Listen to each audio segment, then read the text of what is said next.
Ertatong soat 8 dan ozgina o'tgan payt, jamoat transporti uchun esa eng muhim palla. Mahalliy tilda bunday vaqtni час pik deyishadi. Bizga avtobuslar intervali o'rtacha 11-13 daqiqa deyishgandi. Buni ham o'zimiz tekshirib ko'rdik. Soat 8 dan 10 daqiqa o'tganda biz dasturni ko'rganimizda keyingi avtobusning qaytish vaqti 11 daqiqa qilib ko'rsatilgan edi. Ammo biz kutgan 85-avtobus 15 daqiqada, uning ortidan keladigan 88-avtobus esa 18 daqiqada yetib keldi. Shoshayotganlar, avtobusga sig'may qolganlar ham topildi bu paytda. Interval vaqtining uzayishiga esa sabab asosan yo'llardagi tirbandliklardir. Chunki bunday paytda hamma ishga shoshayotgan bo'ladi. Shundan so'ng esa metroga tushdik. Bekatlar almashinadigan Alisher Navoiy ham Paxtakor ham ancha gavjum.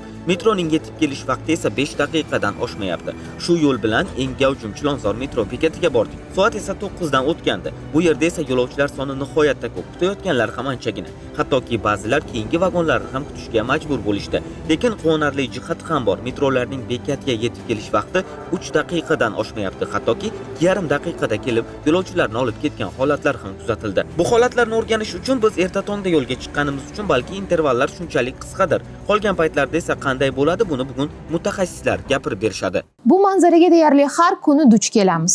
Biz bejiz ko'rsatuvni bu eksperimentdan boshlamadik. Video lavhadagi holat bugun tongda tasvirga olingan. Shu bois aytish mumkin, u ayni holatdagi vaziyatni ko'rsata oladi. Xayrli kun yaxshilar. Bugun gapiring dasturida mas'ullarimizga jamoat transportiga nisbatan bildiriladigan eng ko'p e'tirozlar va ularni hal etish haqida gapiring deymiz. Assalomu alaykum.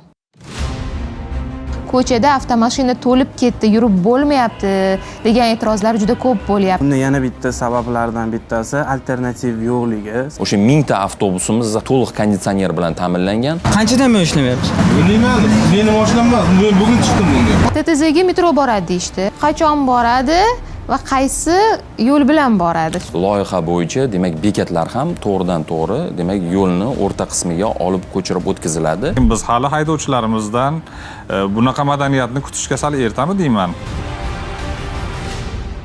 Mana biz ko'p noliymiz, jamoat transportidan ko'ra yengil avtomashinadan foydalanayotgan fuqarolarimiz soni ko'p deb, ya'ni ko'chada avtomashina to'lib ketdi, yurib bo'lmayapti degan e'tirozlar juda ko'p bo'lyapti oxirgi paytlarda. Endi odamlarni jamoat transportiga o'rgatishimiz uchun jamoat transporti arzon va qulay bo'lishi kerak va uni real his qilish kerak odamlar. Biz arzon deya olamiz, ammo qulay deb ayta olamizmi? Kunni tig'iz paytlar, ya'ni o'sha час pik paytlarida avtobuslarni aynan qolgan harakat ishtirokchilari bilan yo'nalishlarda, yo'l, ko'cha tarmoqlarida qolib ketishi o'sha avtobuslarni ma'lum muddatda bekatlarga yetib kelish vaqtini uzayishiga sabab bo'lyapti. Bu kabi masalalarni yechimi sifatida hozir xabaringlar bor, Toshkent shahrida avtobuslar uchun alohida ajratilgan yo'laklar tashkil etilyapti. Bugungi kungacha alohida ajratilgan yo'laklar tashkil etilishi natijasida avtobuslarimizni tasarruf etish tezligi avvalgidan bir necha barobarga oshishiga erishdik. Lekin bu yerda yana bir jihat bor. Ajratilgan alohida yo'laklarga har o'sha shaxsiy transport vositasidan foydalanayotgan ayrim haydovchilar o'zini ma'lum bir ehtiyojlari uchun yo'lni chetida qoldirib ketib, o'sha demak alohida ajratilgan band qilib qo'yapti. Yoki bo'lmasam ma'lum muddatda kiradi va u yerni tark etguncha avtobus yo'nalishini erkin harakatlanishiga to'sqinlik yaratib qolishi mumkin.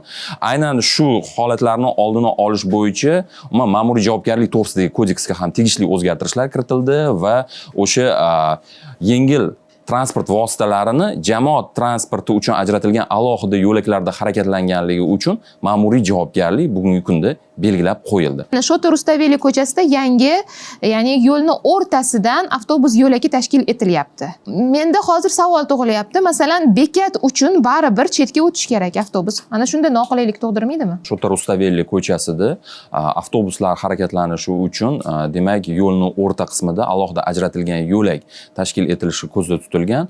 Loyiha bo'yicha demak bekatlar ham to'g'ridan to'g'ri demak yo'lni o'rta qismiga olib ko'chirib o'tkaziladi. Umuman bu kompleks yechimlarni talab qiladigan loyiha.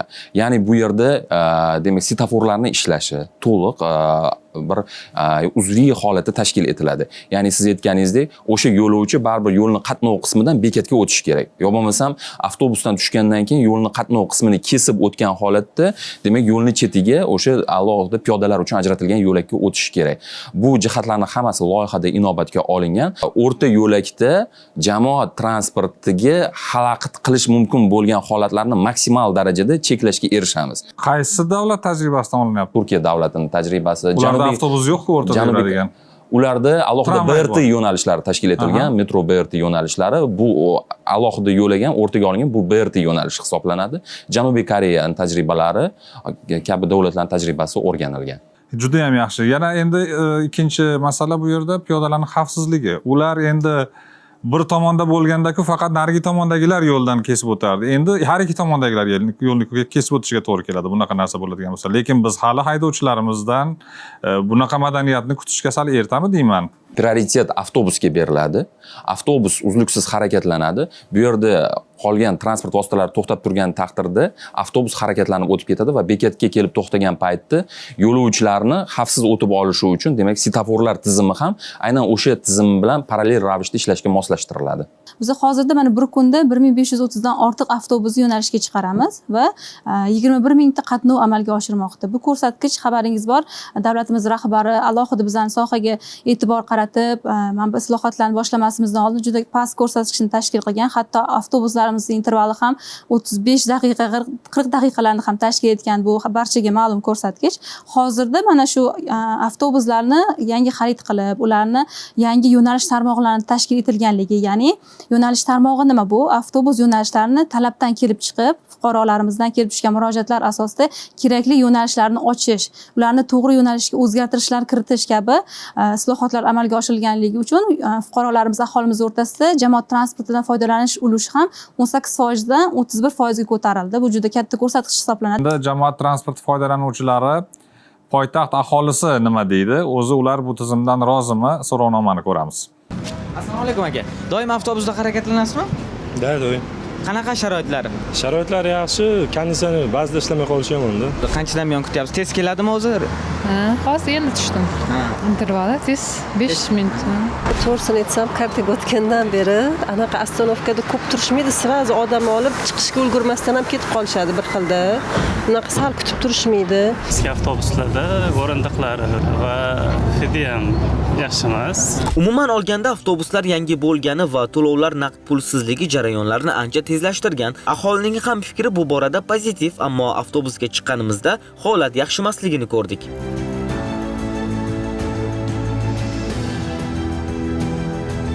Yigirma minutcha bo'ldi chiqqanimizga. Ishlamayapti. Konditsioner yoqmagansiz? Ishlamayapti. Qanchadan buyon ishlamayapti? Bilmayman, meni mashinam emas. Men bugun chiqdim bunga. Yoqmayapti masalan, mana sizda yurish. Menga yoqayapti deysiz, mana. Pijamada ketish. Agar o'sha ishlamayotgan bo'lsa, o'shani ishlatib keyin chiqarsa bo'lmaydimi ishga? Kuzatib. Xullas, avtobuslar harakati erta tong 6:00 da boshlangan bo'lsa ham haydovchi konditsioner nosozligidan bexabar bo'lgan yoki transport vositasi texnik ko'rikdan o'tkazilmagan. Avtobus e'lonlarida gol markaz raqami bo'lsa ham aholi bu borada ozgina e'tiborsiz. Issiqqina avtobusda bir amallab manzilga yetishni maqsad qilishgan chog'i. Biz esa o'sha paytning o'zida 1062 qisqa raqamga sim qoqdik. Murojaatimiz qabul qilindi, ammo konditsioner qachon ishladi, bundan bexabarmiz. Bu ham tizimdagi kichik, ammo issiq kundagi katta muammo aslida. Haydovchi esa jarayonlarda ba'zi avtobuslarning kamchiligini sanab berdi. Qishga ham issiqqa ham bo'lmaydigan mashinalar. Ha, o'sha kattalar, ha? Shu uchun yoqmayaptimi? Hozir buni hozir yoqsa, mashinasi qaynab ketdi. Hozir ko'rdingizmi, yo'lda turibdi, qaynab yotibdi. O'tda o'sha ahvol bo'ladi, yo'lda qolib ketadi. Qishda ham muzlab qoladi. Tormoz ushab qolib, qishda ham yurolmay qoldik-ku bular. Muzlab qoldi, tormozlar. Yozda ham hozir qaynab ketyapti. Yani yo'lda qolib ketgan o'shalarda. Bizga O'zbekiston kilometriga to'g'ri kelmaydigan mashinalarda. Issiqqa to'g'ri kelmaydi, qishga ham to'g'ri kelmaydi. Bekatlarga qarasangiz, havo issiqligidan va konditsioner yoqilmagandan oynasi ochiq avtobuslar soni juda ko'p. Bu masala esa tezroq bartaraf etilgani insonlar sog'ligi uchun ham qayg'urish degani. Jamoat transportida ham yangiliklar ko'p. Buni aytish kerak. Bekatlar ovozli e'lon qilinadi, interval qaysidir ma'noda qisqargan, to'lov turli usullar orqali amalga oshiriladi. Qulayliklar yetarlicha. Ammo issiq kunda hozir hammaga salqin havo kerak. Haydovchilarni ham dardi yig'ilib qolibdi-ku. Kim nima deya oladi mana shu e'tirozga? Avtobus salonini ichida havo haroratini 26 gradus mo'tadil miqdor saqlash belgilangan bizni talablar asosida. Aslida jamoat transporti avtobuslarimizda sovutish tizimi, ya'ni konditsioner yozgi mavsum boshlangandan so'ng yoqiladi. Afsuski hozirda mamlakatimizda yozgi mo'tadil havoimiz vohliroq yetib kelayotgani uchun may oylarida ham yuqori daraja kuzatilmoqda. Shundan kelib chiqib ham haydovchilarimizga aynan avtobus saloni ichida 26 gradus haroratni saqlash belgilangan, ammo tanqid o'rinli. Ba'zi haydovchilarimiz konditsionerni yoqmagan holatlari murojaat orqali, call centerimiz orqali ham murojaat qilinadi. Buni sabablari birinchi navbatda o'rganiladi, balki konditsioner tizimida texnik nosozlik kelib chiqqan. Mana bu yerda texnik nosozlik, chunki meni avtobusim emas, bugun o'tirdim, men o'zimga yoqyapti deb o'ylayapsizmi shunday ketish deyapti. Ha, ana shunday holatlar avtobus shu kuni xizmat ko'rsatib avtosaroyga qaytgandan so'ng texnik xodimlar tomonidan shu kunni o'zida bartaraf Xizmat qilinadi. ko'rsatib qaytgandan so'ng nimaga u o'sha paytda o'zida almashtirilmaydi yoki mana hamma avtobuslarga nisbatan aytyapti. Bizni iqlimimizga to'g'ri kelmaydigan avtobuslar deyapti haydovchi. Bu bizani iqlimimizga to'g'ri kelmaydigan avtobuslar deyilishi bu noto'g'ri. Bu uni individual o'zini shaxsiy fikri. Bu avtobus har bitta harakat tarkibi umuman xarid qilinishidan oldin bu harakat tarkiblarini texnik jihatlari va oldingi foydalanilgan harakat tarkibida uchragan kamchiliklarni hammasi inobatga olinib, mana shu kamchiliklar ro'y bermasligi, kuzatilmasligi uchun alohida ishchi guruh tuzilgan holatda ana shu avtobuslarga buyurtma berishdan oldin har bir bizani o'zimizning texnik shartlar qo'yilgan. Aynan o'zimizning iqlim sharoitlariga mos holatdagi harakat tarkibini tanlash bo'yicha Toshkent shahriga 2023-yilda olib kelingan o'sha 1000 ta avtobusimiz harakat tarkibining barchasi o'sha to'liq konditsioner bilan ta'minlangan. Oxirgi yillarda chet eldan zamonaviy avtobus, metrolar juda ko'p kirib keldi. Qay darajada mana shu tig'iz paytdagi tiqilinchlarni kamaytiryapti? Chilonzor yo'nalishida avval 16 ta harakat tarkibi yurib 4 daqiqani tashkil etgan bo'lsa tig'iz vaqtimiz, hozirgi kunda 28 ta harakat tarkibi 1,5 daqiqani tashkil etmoqda. Ham tig'iz vaqtni yanada qisqarmoqda va bunda harakat tarkiblarimizda sovutish tizimi, ya'ni konditsioner bilan ham jihozlangan. Bu yo'lovchilarga ko'plab qulayliklarni yaratmoqda. Oxirgi, demak, o'sha 4 yil, 5 yilda biz metropoliten yo'nalish tarmog'ini kengaytirish bo'yicha katta ishlar amalga oshirildi. Metropoliten tarmog'i o'sha Yangi Hayot hamda Sergeli tumanlarigacha yetib bordi. Va Sergeli tumanida tasavvur qiling, oxirgi yilda qancha ko'p qavatli uy-joy binolari qurildi va bu yerga necha yuz ming aholi ko'chib bordi. Aynan mana shu aholi u yerdagi, demak, bizani kundalik shaharni markaziga harakatlanuvchi katta oqimi shakllanishiga sabab bo'ldi. Zamonaviy harakat tarkiblarimizni ulushi metropolitendagi o'sha harakat tarkiblari sonida qaraydigan bo'lsak 50% ga yetdi. Bunda yana bitta sabablardan bittasi alternativ yo'qligi. Aholi A nuqtadan B nuqtaga borayotganda faqatgina yagona bitta avtobus tizimi bo'lib qolishi mumkin yoki qaysidir bitta avtobus raqam, masalan 24-avtobus faqat shu A nuqtadan B nuqtaga olib borishi mumkin-da. Yana qo'shimcha alternativalar tashkil etilsa, metrodami yoki qo'shimcha yo'nalishlar tashkillashtirilsa, inson A nuqtadan B nuqtaga borishda unda qo'shimcha tanlovlar hosil bo'ladi. Men o'zim 1 yildan oshiq Turkiyada o'qib, o'sha yerda yashaganman va u yerda qanaqa o'qishimdan 2 ta o'qishim orasi uzoqligi uchun menda nima desam bo'ladi, qo'shimcha transport imkoniyatlari mavjud edi. Misol uchun senga prilojen orqali aytardi, sen misol uchun bu avtobus, bu sonli avtobus, bu sonli avtobusga chiqib sen 20 minutda borishing mumkin, lekin metroga chiqqanda, metrodan chiqib bu sonli avtobusga chiqqan, sen u joyga 15 minutda borasan. Shunaqa qo'shimcha, lekin 5 lira qimmatroqqa borasan unda degan. Balki puligacha aytadi, bor. Joylari bordir, lekin aholiga qancha qo'shimcha alternativ yo'nalishlar tashkillashtirilsa, shunda ham jamoat transportiga ham metroga bosim sal kamaygan bo'lardi. Bizda aloqa markazi haqida lavha bor, tomosha qilamiz. Toshshahar Transxizmat aksiyadorlik jamiyati kol markazi bu bir kunda 100 dan ortiq fuqarolarning jamoat transporti bo'yicha murojaatlarini qabul qiladigan manzil. Boshlanishda 3 ta undan keyin esa 8 ta operatorga ehtiyoj sezilgan joyda bugun qo'ng'iroqlar tinmayapti.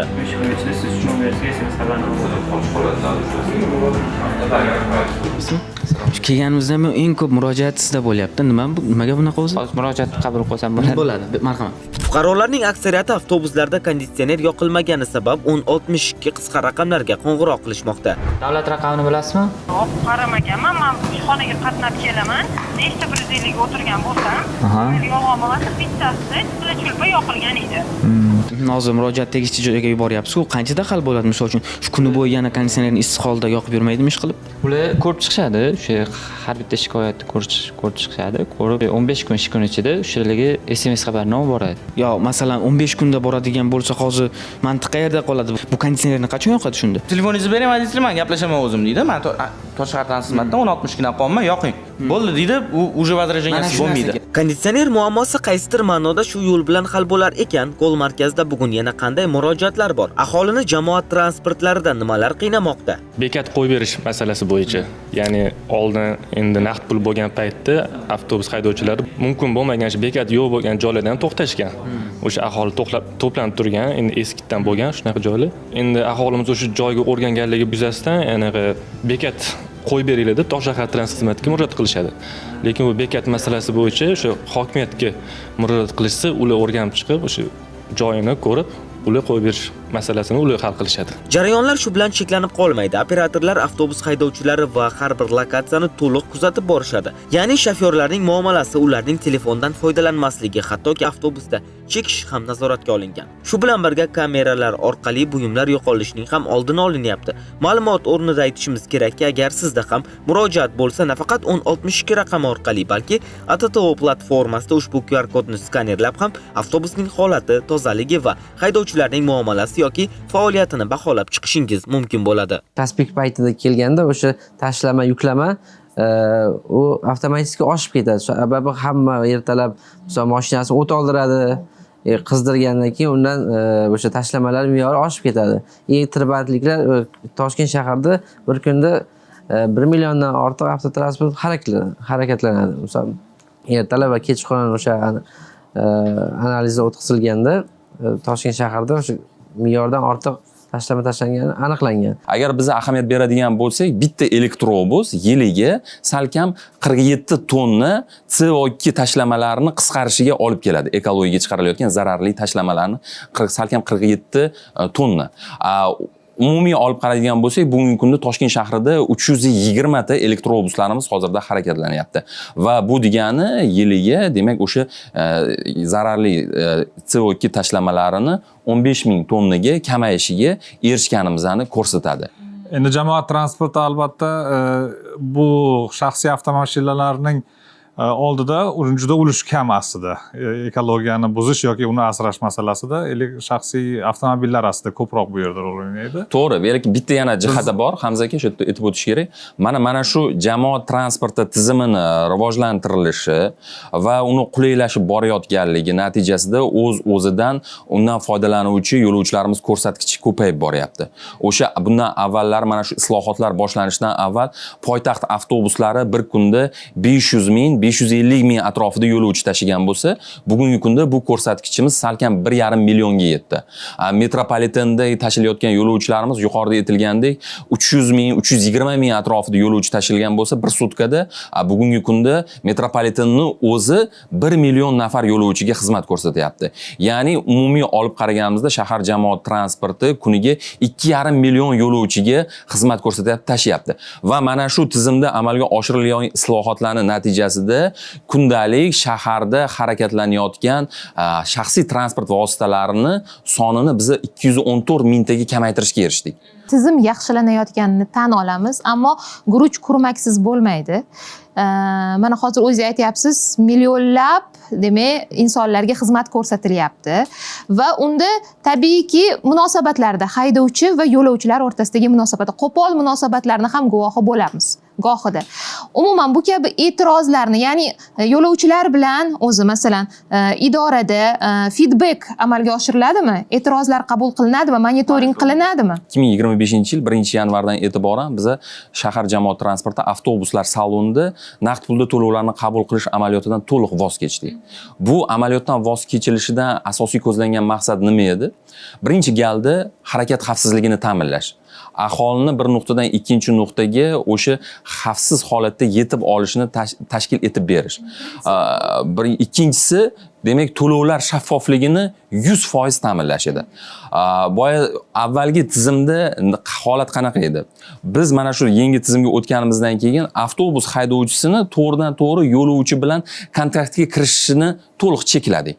Ana mana shu yangi tizimning samarasi o'laroq bugungi kunda avtobus haydovchisi o'sha birinchidan qaytim qaytarish, pulni yig'ib olish bilan bog'liq uni o'zi asosiy funksiyasini bajarishi kerak bo'lgan bir harakatlardan chalg'ituvchi harakatlar edi bularning hammasi.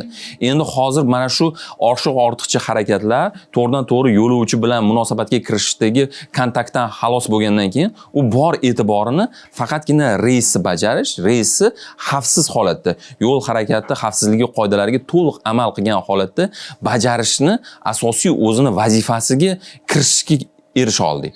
Endi tushumga qanday ta'sir qilyapti? Qancha biz bir xabarlar chiqdi, kuniga 300 million qo'shildi tushum. Aynan shu tizim joriy qilingandan keyin shu gaplar asoslimi? Lekin bu odam ko'paygani bilan bog'liq emas.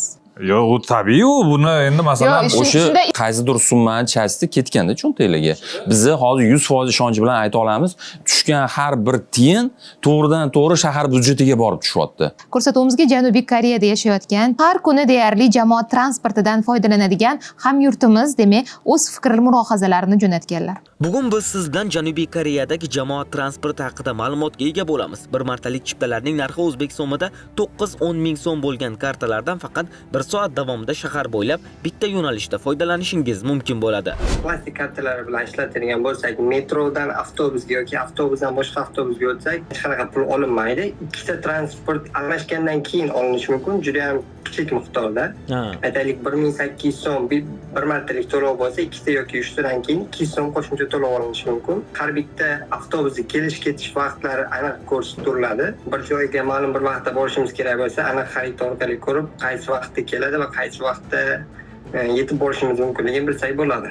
Bilasiz, bunday rivojlangan mamlakatlarda metrolar ham nihoyatda tezyurar va ancha qulay hisoblanadi. Bu transportdan ham xuddi shu kartalar orqali foydalanishingiz mumkin. Metrolarga keladigan bo'lsak, liftlari juda ham qulay, ya'ni hojatxonalari ham bor, ularga ham alohida joylar ajratilgan, nogironligi bor insonlarga. Bundan tashqari homilador yoki qariyalarga alohida joylar ajratilgan. Ular faqat shu joyga mansub odamlar o'tirishadi. Bu yoqda yoshlar turib yoki o'tirib ketishadi va Wi-Fi'lar, internet avtobusda ham metroda ham bepul ishlatib ketish mumkin. Avtobuslardagi intervallar ko'pi bilan 5 daqiqa deydi qahramonimiz. Faqatgina tirbandlik paytlari bundan mustasno, ammo 2 daqiqada keladigan avtobuslar ham bor ekan bu mamlakatda.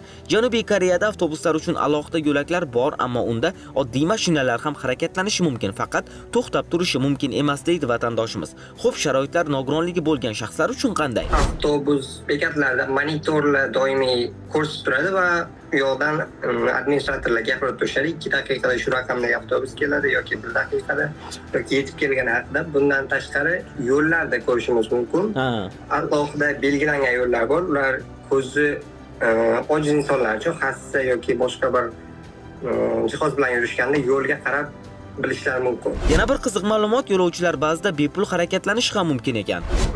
Avtobusga chiqishda shofyorning yonidan birinchi old eshikdan chiqiladi. U yerda karta uchun va naqd pul qo'yish uchun qutisi bor. U yerga qo'yib keyin chiqiladi, lekin ba'zi bir insonlar haqiqatan sharoiti yo'q yoki pul yo'q insonlar aytib chiqishadi, shu joyga ketmoqchiman, lekin pulim yo'q deb.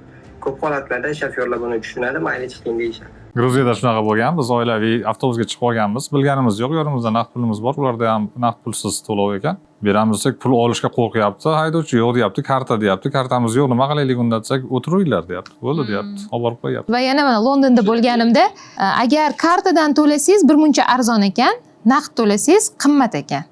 Mana bizda mohir tasvirchimizda viza karta yo'q edi.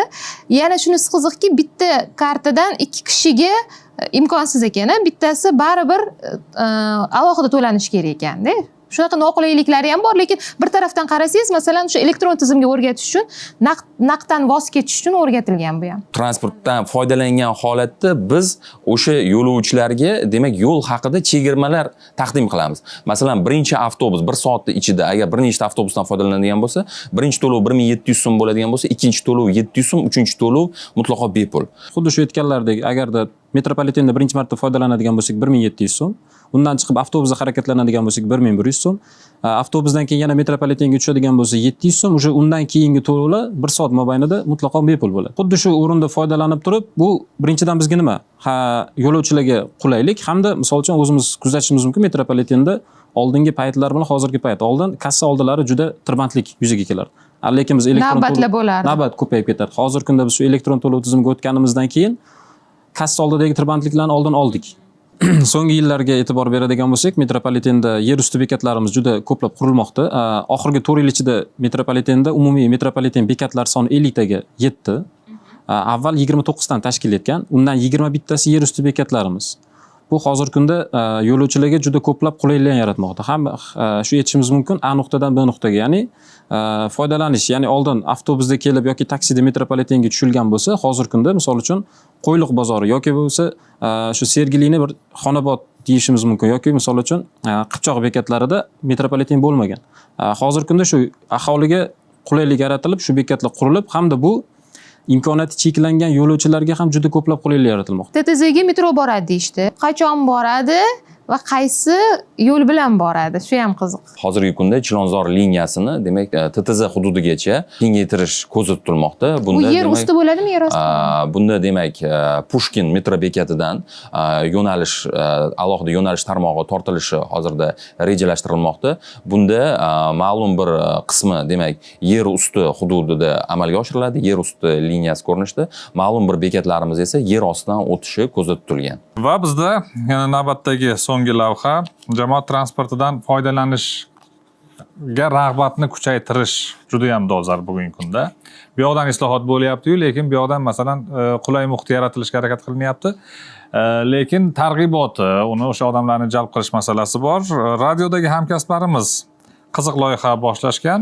Bu mavzuda yakuniy lavhamiz shu haqda. Agent 102. Bu ibora jamoat transportida muntazam harakatlanadigan hamyurtlarimizga begona emas. Sababi har tong ish yoki o'qishga avtobusda boradiganlar kun ora radioda eshitgan bo'lishlari mumkin. Bugun biz bevosita shu loyihaning qaynagan markazidamiz. Mikrofonlar yoqilgan, efir tayyor. Agent safarga chiqqan. Demak, sarguzasht boshlanmoqda. Ushbu loyiha dushanbadan jumaga qadar har kuni ertalab soat 8:00 dan 9 gacha jonli efirda bo'ladi. Siz uni istalgan joyda eshitishingiz mumkin. Faqat bir shart, radio murvatlarini to'g'rilab qo'yish kerak. O'yin boshlanishi bilan sirli topshiriqqa ega maxsus agent avtobusga yo'l oladi. U har bir detalni boshlovchilarga yetkazadi. Ya'ni sizning kiyimingiz rangi, sumkangiz hajmi, hatto uyqudan zo'rg'a uyg'onib ochilgan ko'zlaringizgacha. Sizdan talab qilinadigan narsa esa oddiy. Radio tinglang va agentni toping. Balki yoningizda jim o'tirgan yo'lovchi aslida sirli qahramondir. Ma'lumot o'rnida aytishim joiz, ushbu loyihaning boshlanganiga hali ko'p bo'lgani yo'q. Birinchi mart sanasidan efirga uzatilish boshlangan loyiha bugungi kunda millionlab muxlislarga ega va bu loyihaning asosiy maqsadi aholini jamoat transportlariga jalb qilishdan iborat. Umumiy jamg'armasi 102 million so'm bo'lgan ushbu o'yinning bugungi g'olibi aniqlanish arafasida bir necha daqiqalardan so'ng bugungi 102 ming so'mning g'olibi aniqlanadi. 2030-yilga kelib O'zbekistonda jamoat transportidan foydalanish darajasini 40% ga yetkazish rejalashtirilmoqda. Bu kabi loyihalar avtobusda telefondan boshini ko'tarmaydiganlar uchun bir emas, bir necha imkoniyatlarni yaratadi. Masalan, yon atrofga e'tiborli bo'lish, gadjetlardan uzoqlashish va pul mukofotini qo'lga kiritish mumkin. Shunday ekan, hali kech emas. Telefoningizni bir zumga cho'ntakka solib, boshingizni ko'tarib, atrofni kuzatsangiz, balki omad bir kunmas bir kun kulib boqar. Rag'bat sifatida bizni yo'l kira haqqini elektron shaklda to'laganda o'zgarishsiz qoldirdi. 1700 so'mligicha qoldi. Faqatgina QR bilet bilan sotib olib to'layman desa 3000 so'm qilib belgilab qo'yildi. Bu ham rag'bat aslida. Sen elektronda to'lagin, mana sen arzonga yurishing mumkin. Bizda elektron to'lov aksariyat xorijiy mamlakatlarda elektron to'lov tizimi faqatgina bitta transport kartasiga bog'lab qo'yilganda, bizda ondan ortiq usuli borda elektron to'lov tizimidan foydalanishni. Istalgan turdagi bank kartasidan foydalanishingiz mumkin. Ya'niki biz faqat bitta kartaga bog'lab qo'ymadik. Undan tashqari 1 kunlik, 2 kunlik, 3 kunlik, 5 kunlik xullas o'ziga eng qulay bo'lgan tarifni ham sotib olishi mumkin-da. Shunga qaramasdan o'zi yo'l kira narxi eng dunyo bo'yicha arzon nimalar qatorida, tekindan bitta oldinda turamiz dunyo bo'yicha. Shuni ham to'lamayotganlar bor-da. Baraka topkur, sen bu 1700 so'mni to'lasang, ertaga bu 1700 so'm shu tizimni yana ham rivojlanishiga turtki beradi-da. Sen 1700 so'mni to'lamading, tushib ketding, hech kim bilmadi-ku deb o'ylayapsan, lekin uni aslida biz hammasini ko'rib bilib turibmiz. Lekin aynan sen o'sha kuni aniqlanmasliging mumkin. Ko'zi kunda emas, kunda sinadi dedi. Qaysidir kuni tushasan, jarimaga tortilasan. Dubayga borganimda 3 yil o'sha yerda yashadim. Shunda jamoatdan birinchi marta foydalanganimda deyarli $100 shtraf to'laganman-da. Sababi o'tda men chiqib o'ylaganman, kartasini sotib olganman, bo'lmasam tarifi pulni yechib olishi kilometrajga bog'langanda, necha kilometr yurishingizga qarab turib. Shuning uchun siz ham chiqqaningizda, ham tushayotganingizda kartani bosishingiz kerak ekanda. Men chiqqanda kartani bosmadim. Bir ostanovka yurdida avtobus yo'l chetida to'xtadi. Local ganduralarda chiqdi. Hammani nimasini nazoratchi tekshirib, nimasini kartasini chiqazibdi. Menga keldi, kartangni ber dedi, bosdi, to'lanmagan chiqdi. ID kartangni ber dedi. ID kartamni oldi, gap so'z yo'q, tushib ketdi avtobusdan. Avtobus turibdi, men hayronman, nima qilishni bilmayman. Birinchi marta foydalanaman. Keyin shu bilan avtobusdan tushdim, avtobus yurib ketib qoldi, уже highwayga chiqib ketgan. O'tda boshqa transport to'xtatib bo'lmaydi. Karta, ID kartam unda. Keyin uni oldiga bordimda, mashinasidan taqillatib aytdim, "Nima o'zi? Men birinchi marta foydalanaman sizlarni. Sen hammang shunaqa deysanlar", dedi. "Sanlar davlat avtobusidan tekinga foydalanyapsan." Xo'p, nima qilish kerak? Men ID kartamni olishim uchun desam, yo hozir bu yerda to'laysan shtrafini, yoki bo'lmasam men migratsionniy departamentga seni ID kartangni beraman, ertadan borib olasan shtrafini to'lagandan keyin, deyapti-da. Men o'sha yerda 200 qanchadir dirham shtrafini to'ladim. 65 dirham taksi to'xtatib nimamga ketdim. $100 bundoq hisoblasam, o'sha kuni men shu xarajatlarim $100 ga tushganda. Qatdan ham shu avtobusga chiqdim degan. O'zi avtobusni boradigan yo'l kirangiz, o'sha to'g'ri foydalanib nima qilsangiz, urib kartangizni nima qiladigan bo'lsangiz, 3,5 dirham. Necha dollar bo'ladi? Sent. $1 ga ham yetmaydi. Sentda. Juda qimmat. Tizim qanaqa? Ko'rsatuv yakunida men rahbarlar, mutasaddilarga murojaat qilishni istardim. Jamoat transportidan foydalanish uchun alohida bir kun topshiriqni kutish shart emas. Xalq ichida yuring, shunda ular muammolarini ham, ijobiy o'zgarishlarni ham o'z tanangizda his qilasiz. Va biz ishonamiz, bir kun kelib hammasi bugungidan ham yaxshi bo'ladi, faqat shu kunlarni tezroq ko'rgimiz keladi. Gapiringda bugunga yetadi. Mehmonlarimizga mazmunli fikrlari uchun minnatdorlik bildiramiz.